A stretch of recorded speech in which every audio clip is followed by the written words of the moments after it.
The Sign of the Four. Chapter 1. The Science of Deduction. Sherlock Holmes took his bottle from the corner of the mantelpiece and his hypodermic syringe from its neat morocco case. With his long, white, nervous fingers he adjusted the delicate needle, and rolled back his left shirt cuff. For some little time his eyes rested thoughtfully upon the sinewy forearm and wrist all dotted and scarred with innumerable puncture marks.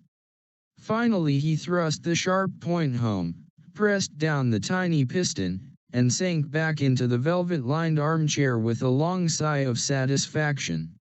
3 times a day for many months I had witnessed this performance, but custom had not reconciled my mind to it. On the contrary, from day to day I had become more irritable at the sight, and my conscience swelled nightly within me at the thought that I had lacked the courage to protest. Again and again I had registered a vow that I should deliver my soul upon the subject, but there was that in the cool, nonchalant air of my companion which made him the last man with whom one would care to take anything approaching to a liberty.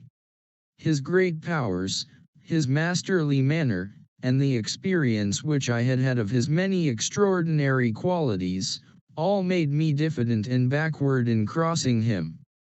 Yet upon that afternoon, whether it was the bone which I had taken with my lunch, or the additional exasperation produced by the extreme deliberation of his manner, I suddenly felt that I could hold out no longer. "Which is it today?" I asked, "morphine or cocaine?" He raised his eyes languidly from the old black-letter volume which he had opened. "It is cocaine," he said, "a 7% solution. Would you care to try it?" "No, indeed," I answered, brusquely. "My constitution has not got over the Afghan campaign yet. I cannot afford to throw any extra strain upon it." He smiled at my vehemence. "Perhaps you are right, Watson," he said. "I suppose that its influence is physically a bad one. I find it, however, so transcendently stimulating and clarifying to the mind that its secondary action is a matter of small moment. But consider," I said, earnestly. "Count the cost. Your brain may, as you say, be roused and excited, but it is a pathological and morbid process, which involves increased tissue change and may at last leave a permanent weakness. You know, too, what a black reaction comes upon you. Surely the game is hardly worth the candle. Why should you, for a mere passing pleasure, risk the loss of those great powers with which you have been endowed?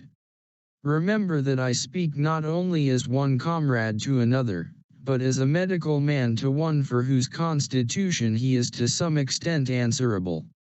He did not seem offended. On the contrary, he put his fingertips together and leaned his elbows on the arms of his chair, like one who has a relish for conversation. "My mind," he said, "rebels at stagnation. Give me problems, give me work, give me the most abstruse cryptogram or the most intricate analysis, and I am in my own proper atmosphere. I can dispense then with artificial stimulants. But I abhor the dull routine of existence. I crave for mental exaltation. That is why I have chosen my own particular profession, or rather created it, for I am the only one in the world. The only unofficial detective," I said, raising my eyebrows. "The only unofficial consulting detective," he answered. "I am the last and highest court of appeal in detection.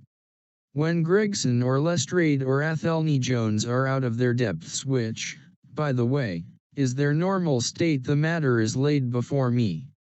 I examine the data, as an expert, and pronounce a specialist's opinion. I claim no credit in such cases. My name figures in no newspaper. The work itself, the pleasure of finding a field for my peculiar powers, is my highest reward. But you have yourself had some experience of my methods of work in the Jefferson Hope case. Yes, indeed, said I, cordially. I was never so struck by anything in my life. I even embodied it in a small brochure with the somewhat fantastic title of A Study in Scarlet. He shook his head sadly. I glanced over it, said he. Honestly, I cannot congratulate you upon it. Detection is, or ought to be, an exact science, and should be treated in the same cold and unemotional manner. You have attempted to tinge it with romanticism, which produces much the same effect as if you worked a love story or an elopement into the fifth proposition of Euclid. But the romance was there, I remonstrated. I could not tamper with the facts. Some facts should be suppressed, or at least a just sense of proportion should be observed in treating them. The only point in the case which deserved mention was the curious analytical reasoning from effects to causes by which I succeeded in unraveling it. I was annoyed at this criticism of a work which had been specially designed to please him. I confess, too, that I was irritated by the egotism which seemed to demand that every line of my pamphlet should be devoted to his own special doings. More than once during the years that I had lived with him in Baker Street I had observed that a small vanity underlay my companion's quiet and didactic manner. I made no remark, however, but sat nursing my wounded leg. I had a Jezail bullet through it some time before, and, though it did not prevent me from walking, it ached wearily at every change of the weather. My practice has extended recently to the continent, said Holmes, after a while, filling up his old briar-root pipe. I was consulted last week by Francois L. Villard, who, as you probably know, has come rather to the front lately in the French detective service. He has all the Celtic power of quick intuition, but he is deficient in the wide range of exact knowledge which is essential to the higher developments of his art. The case was concerned with a will, and possessed some features of interest. I was able to refer him to two parallel cases, the one at Riga in 1857, and the other at St. Louis in 1871, which have suggested to him the true solution. Here is the letter which I had this morning acknowledging my assistance. He tossed over, as he spoke, a crumpled sheet of foreign note paper. I glanced my eyes down it, catching a profusion of notes of admiration, with stray magnifiques, couped maitre and tours de force, all testifying to the ardent admiration of the Frenchman. He speaks as a pupil to his master, said I. Oh, he rates my assistance too highly, said Sherlock Holmes, lightly. He has considerable gifts himself. He possesses 2 out of the 3 qualities necessary for the ideal detective. He has the power of observation and that of deduction. He is only wanting in knowledge, and that may come in time. He is now translating my small works into French. Your works?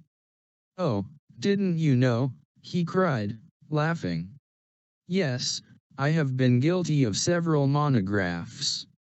They are all upon technical subjects. Here, for example, is one upon the distinction between the ashes of the various tobaccos. In it I enumerate 140 forms of cigarette, and pipe tobacco, with colored plates illustrating the difference in the ash. It is a point which is continually turning up in criminal trials, and which is sometimes of supreme importance as a clue. If you can say definitely, for example, that some murder has been done by a man who was smoking an Indian lunka, it obviously narrows your field of search. To the trained eye there is as much difference between the black ash of a trichinopoly and the white fluff of bird's eye as there is between a cabbage and a potato. You have an extraordinary genius for minutiae, I remarked. I appreciate their importance. Here is my monograph upon the tracing of footsteps, with some remarks upon the uses of plaster of Paris as a preserver of impresses. Here, too, is a curious little work upon the influence of a trade upon the form of the hand, with lithotypes of the hands of slaters, sailors, cork cutters, compositors, weavers, and diamond polishers. That is a matter of great practical interest to the scientific detective, especially in cases of unclaimed bodies, or in discovering the antecedents of criminals. But I weary you with my hobby. Not at all, I answered, earnestly. It is of the greatest interest to me, especially since I have had the opportunity of observing your practical application of it. But you spoke just now of observation and deduction. Surely the one to some extent implies the other. Why, hardly, he answered, leaning back luxuriously in his armchair, and sending up thick blue wreaths from his pipe. For example, observation shows me that you have been to the Wigmore Street post office this morning, but deduction lets me know that when there you dispatched a telegram. Right, said I, right on both points. But I confess that I don't see how you arrived at it. It was a sudden impulse upon my part, and I have mentioned it to no one. It is simplicity itself, he remarked, chuckling at my surprise, so absurdly simple that an explanation is superfluous, and yet it may serve to define the limits of observation and of deduction. Observation tells me that you have a little reddish mold adhering to your instep. Just opposite the Seymour Street office they have taken up the pavement and thrown up some earth which lies in such a way that it is difficult to avoid treading in it in entering. The earth is of this peculiar reddish tint, which is found, as far as I know, nowhere else in the neighborhood. So much is observation. The rest is deduction. How, then, did you deduce the telegram? Why, of course I knew that you had not written a letter, since I sat opposite to you all morning. I see also in your open desk there that you have a sheet of stamps and a thick bundle of postcards. What could you go into the post office for, then, but to send a wire? Eliminate all other factors, and the one which remains must be the truth. In this case it certainly is so, I replied, after a little thought. The thing, however, is, as you say, of the simplest. Would you think me impertinent if I were to put your theories to a more severe test? On the contrary, he answered, it would prevent me from taking a second dose of cocaine. I should be delighted to look into any problem which you might submit to me. I have heard you say that it is difficult for a man to have any object in daily use without leaving the impress of his individuality upon it in such a way that a trained observer might read it. Now, I have here a watch which has recently come into my possession. Would you have the kindness to let me have an opinion upon the character or habits of the late owner? I handed him over the watch with some slight feeling of amusement in my heart, for the test was, as I thought, an impossible one, and I intended it as a lesson against the somewhat dogmatic tone which he occasionally assumed. He balanced the watch in his hand, gazed hard at the dial, opened the back, and examined the works, first with his naked eyes and then with a powerful convex lens. I could hardly keep from smiling at his crestfallen face when he finally snapped the case to and handed it back. There are hardly any data, he remarked. The watch has been recently cleaned, which robs me of my most suggestive facts. You are right, I answered. It was cleaned before being sent to me. In my heart I accused my companion of putting forward a most lame and impotent excuse to cover his failure. What data could he expect from an uncleaned watch? Though unsatisfactory, my research has not been entirely barren, he observed, staring up at the ceiling with dreamy, lackluster eyes. Subject to your correction, I should judge that the watch belonged to your elder brother, who inherited it from your father. That you gather, no doubt, from the H.W. upon the back. Quite so. The W suggests your own name. The date of the watch is nearly 50 years back, and the initials are as old as the watch, so it was made for the last generation. Jewelry usually descends to the eldest son, and he is most likely to have the same name as the father. Your father has, if I remember right, been dead many years. It has, therefore, been in the hands of your eldest brother. Right, so far, said I. Anything else? He was a man of untidy habits, very untidy and careless. He was left with good prospects, but he threw away his chances, lived for some time in poverty with occasional short intervals of prosperity, and finally, taking to drink, he died. That is all I can gather. I sprang from my chair and limped impatiently about the room with considerable bitterness in my heart. This is unworthy of you, Holmes, I said. I could not have believed that you would have descended to this. You have made inquiries into the history of my unhappy brother, and you now pretend to deduce this knowledge in some fanciful way. You cannot expect me to believe that you have read all this from his old watch. It is unkind, and, to speak plainly, has a touch of charlatanism in it. My dear doctor, said he, kindly, pray accept my apologies. Viewing the matter as an abstract problem, I had forgotten how personal and painful a thing it might be to you. I assure you, however, that I never even know that you had a brother until you handed me the watch. Then how in the name of all that is wonderful did you get these facts? They are absolutely correct in every particular. Ah, that is good luck. I could only say what was the balance of probability. I did not at all expect to be so accurate, but it was not mere guesswork. No, I never guess. It is a shocking habit destructive to the logical faculty. What seems strange to you is only so because you do not follow my train of thought or observe the small facts upon which large inferences may depend. For example, I began by stating that your brother was careless. When you observe the lower part of that watch case, you notice that it is not only dinted in 2 places, but it is cut and marked all over from the habit of keeping other hard objects, such as coins or keys, in the same pocket. Surely it is no great feat to assume that a man who treats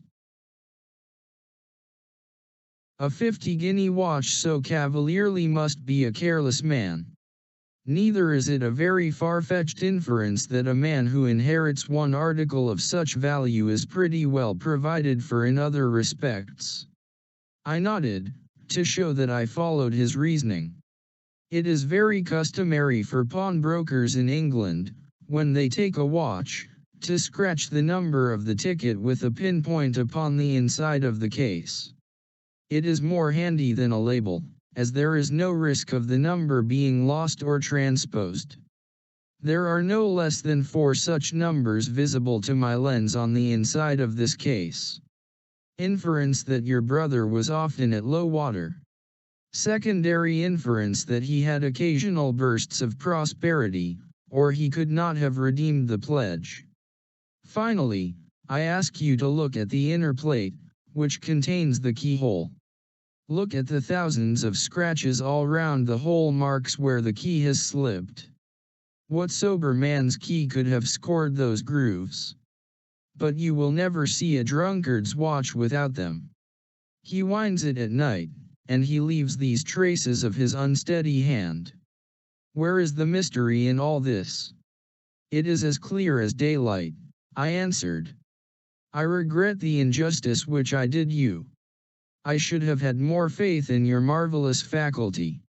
May I ask whether you have any professional inquiry on foot at present? None. Hence the cocaine. I cannot live without brain work. What else is there to live for? Stand at the window here. Was ever such a dreary, dismal, unprofitable world? See how the yellow fog swirls down the street and drifts across the dung-colored houses. What could be more hopelessly prosaic and material? What is the use of having powers, doctor, when one has no field upon which to exert them? Crime is commonplace, existence is commonplace, and no qualities save those which are commonplace have any function upon earth. I had opened my mouth to reply to this tirade, when with a crisp knock our landlady entered, bearing a card upon the brass salver. A young lady for you, sir, she said, addressing my companion. Miss Mary Morstan, he read. I have no recollection of the name. Ask the young lady to step up, Mrs. Hudson. Don't go, doctor. I should prefer that you remain.